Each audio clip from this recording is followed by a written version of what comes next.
জমে উঠেছে নির্বাচনের প্রচার প্রচারণা, প্রার্থীদের ব্যস্ততা। বিষয়টি নিয়ে এটিএন নিউজের নিয়মিত আয়োজন আমাদের কথা অনুষ্ঠানের আজকের পর্ব। আপনাদের সঙ্গে আছি আমি সাইমুম জান্নাত প্রভা। দর্শকের বিষয়ে জনসাধারণের মতামত শুনবো, তবে তার আগে চলুন দেখে আসি এই বিষয়ে এটিএন নিউজে প্রচারিত একটি প্রতিবেদন।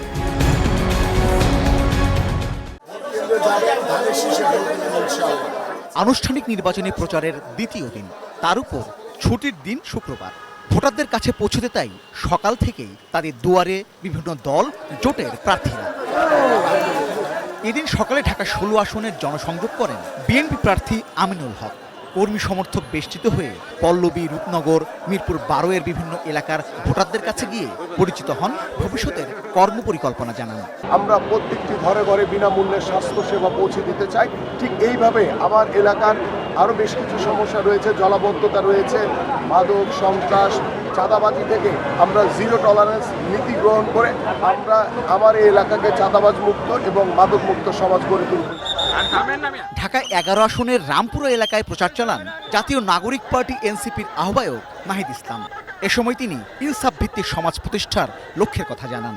সেই সাথে ভোটের দিনে কেউ কেন্দ্র দখলের চেষ্টা করলে তা রুখে দেওয়ার হুঁশিয়ারি দেন তিনি। আমাদের লাশ হয়তো ফেলতে পারবেন, কিন্তু জীবিত অবস্থায় আমাদেরকে সরাতে পারবেন না ভোট কেন্দ্রে। ভোট কেন্দ্র দখলের যদি পায়তারা থাকে, সিল মারার যদি পায়তারা থাকে, সেই পায়তারা আপনারা আগেই ভুলে যান, কারণ সেটা সফল হবে না। ঢাকা ১২ আসনের বিএনপি সমর্থিত শরিক দলের প্রার্থী সাইফুল হক প্রচার চালিয়েছেন তেজগাঁওয়ের শাহিনবাগে। সেখানে মন্দিরে সরস্বতী পূজায় উপস্থিত ভক্তদের সাথে পরিচিত হন তিনি। বিএনপির সমর্থন নিয়ে তার দল বিপ্লবী ওয়ার্কার্স পার্টির কোদাল মার্কায় ভোট চান তিনি। আমি বিশ্বাস করি আমার সাথে বিএনপির হাজার হাজার নেতাকর্মীরা যারা আছেন, জনগণের বিপুল অংশ, তারা এবার মানুষের মন জয় করার জন্যই তারা উদ্যোগী হয়েছেন। এদিকে দুপুরে ধানমন্ডি লেকের রবীন্দ্র সরোবরে ঢাকা ১০ আসনের জামায়াত ইসলামের প্রার্থী অ্যাডভোকেট জসিমউদ্দিন সরকারের সমর্থনে তারুণ্যের উৎসবের আয়োজন করা হয়। সেখানে ভোট প্রার্থনার পাশাপাশি নির্বাচনে লেভেল প্লেইং ফিল্ডের দাবি করেন দাঁড়িপাল্লা মার্কার এই প্রার্থী। এই নির্বাচন জনগণ চায়, জনগণের সব ধরনের পার্টিসিপেশন নিশ্চিত করতে হলে ফিল্ডে লেভেল প্লেইং ফিল্ড দিতে হবে। কাউকে অগ্রাধিকার দিবেন প্রচারে, কাউকে কম দিবেন, এই লেভেল প্লেইং ফিল্ড হলো না। তাকে সমর্থন জানাতে এসেছিলেন জামায়াতের নেতৃত্বাধীন ১০ দলীয় জোটের জোটসঙ্গী এনসিপি নেতা আসিফ মাহমুদ। তিনি নির্বাচন কমিশনকে সতর্ক করে দিয়ে বলেন, এবারও ভোট চুরির কোনো চেষ্টা হলে জুলাইয়ের মতোই প্রতিরোধ গড়ে তোলা হবে। পূর্ববর্তী যে নির্বাচন কমিশনাররা বিভিন্ন বিতর্কিত নির্বাচন আয়োজন করেছে, রাতের ভোট বাস্তবায়ন করেছে, তাদের পরিণতি কি হয়েছে? তাদের গলায় বাংলাদেশের মানুষ জুতার মালা পরিয়ে তাদেরকে জেলে সোপর্দ করেছে। Rezwan Foyez, ATN News, Dhaka. দর্শক, এতক্ষণ প্রতিবেদনটি দেখলেন, এবার চলুন দেখে আসি কি বলছেন সাধারণ মানুষ। সুষ্ঠু এবং ভালো একটা নির্বাচন চাই, যেন কোনো দাঙ্গা হাঙ্গামা না হয়, এবং আমরা চাই যে আমাদের যে অধিকার আছে এই অধিকারে আমরা একটা ভোট দিই, সুষ্ঠু একটা ভোট দিতে পারি সবাই। এই আশাটুকুই রাখি আর কি। বাজাবাজি, শুধু নিজেরা বাজাবাজি, ওকে ওই নেতাকে একটা কথা বলে, এর একটা কথা বলে, আসলে সুস্থ কোনো নির্বাচন হওয়ার কোনো চান্স দেখি না। সুস্থ নির্বাচন ডক্টর ইউনূস সে কীভাবে নির্বাচন দিতে আছে আমরা বুঝতে পারতেছি না, কিন্তু আমরা সাধারণ মানুষ কষ্টে আছি, আমরা অনেক কষ্টে আছি, আমরা দিন আনে দিন খাই।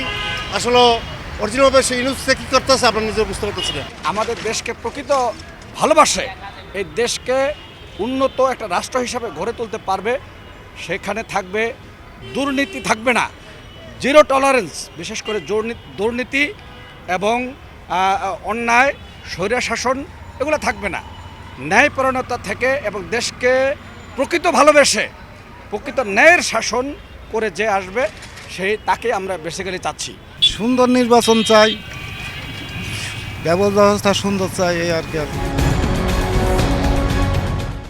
শুরু হয়েছে ত্রয়োদশ জাতীয় সংসদ নির্বাচনের প্রচার প্রচারণা, সেই সাথে ব্যস্ততা বেড়েছে প্রার্থীদের। দর্শক, রংপুর থেকে আমাদের কথায় স্বাগত জানাচ্ছি আমি শাহরিয়ার মিম।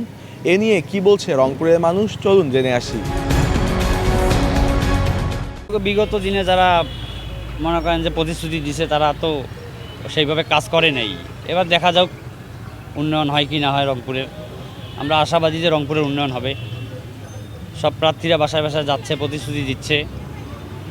এবার আমরা আশাবাদী যে এবার রংপুরের উন্নয়ন হবে। যেই আসুক রংপুরের এমপি হিসেবে যে আসবে, আমরা আশা করব তার কাছে যে রংপুর উন্নয়ন হবে। এখন মনে করেন যদি এমপিদের কাছে যারা ক্যান্ডিডেট তাদের কাছে ফোন দিলে ফোনটা ধরবে, ধরিয়ে কয় যে আসসালামু আলাইকুম। ভোটের পরে জেতার পরে যদি ফোন দেই, এই কে রে, আমার নাম্বার কই পাইল রে, তখন আর আমাদেরকে অ্যালাউ করবে না। আমরা গরিব মানুষ, কোনো কাজে গেলে দেখা পাওয়া যাবে না, শুয়ে আছে ঘরে, এখন দেখা হবে না, পরে আসেন, এই ধরনের আলাপ আলাপ করবে।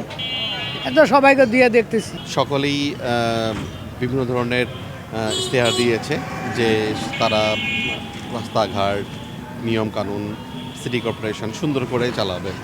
দেখ ভালো লাগছে এখন, কারণ প্রত্যেকটা দলই স্বতঃস্ফূর্তভাবে কাজ করছে। নির্বাচনের আগে হচ্ছে যারা আর কি পদপ্রার্থী পদ নিয়ে থাকে তারা আমাদের বাসায় আসে অনেক রকমের আমাদেরকে কথা বলে থাকে যে তারা এটা করবে ওইটা করবে, কিন্তু দেখা যায় যে কোনো কিছুই আমরা তাদের কাছ থেকে পাই না, বা তারা সেভাবেই কোনো কিছু করে না। কথা দেয় কিন্তু আসলে কোনো কিছু করে না। প্রতিবার ন্যায় এবারও আমরা জানি না কি হবে, তবে আমরা দেখি, আমরা আশা করছি যে এবার আর ওইরকম কোনো কিছু হবে না।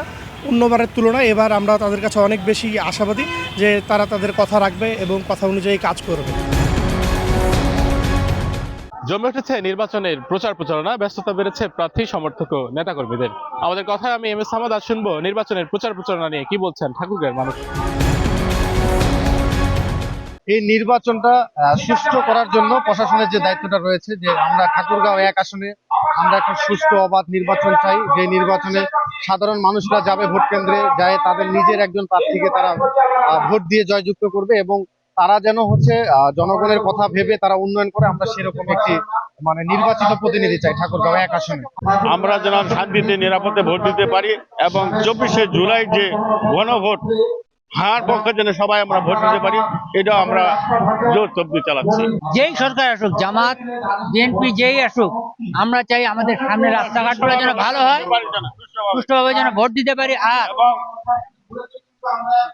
সার, বীজ, তেল ইত্যাদি যেন আমরা সুন্দরভাবে নিতে পারি, এইটুকু আমাদের প্রত্যাশা। আমরা কৃষক, এই এলাকার মানুষ সবাই আমরা কৃষক, এখানকার দাবি এটাই। দর্শক, এ ছিল এটিএন নিউজের নিয়মিত আয়োজন আমাদের কথা অনুষ্ঠানের আজকের পর্ব। বিদায় নিচ্ছি আমি সাইমম জান্নাত প্রভা। দেখা হবে আগামী পর্বে। ততক্ষণ পর্যন্ত সুস্থ থাকুন, ভালো থাকুন, সঙ্গে থাকুন এটিএন নিউজের।